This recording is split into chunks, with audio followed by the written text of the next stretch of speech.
ልጃቸው ነው ቪዲዮ የሚያሳየው እና ቪዲዮ የሚታየው ሌላ ነገር ነው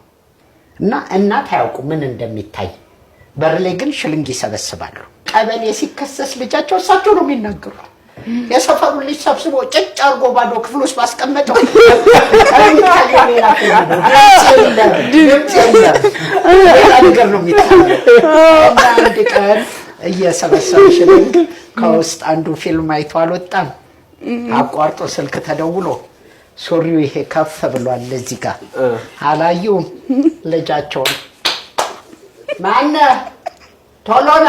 ምንድነው ሲል የኮካ ጠርሙስ ይዞልኝ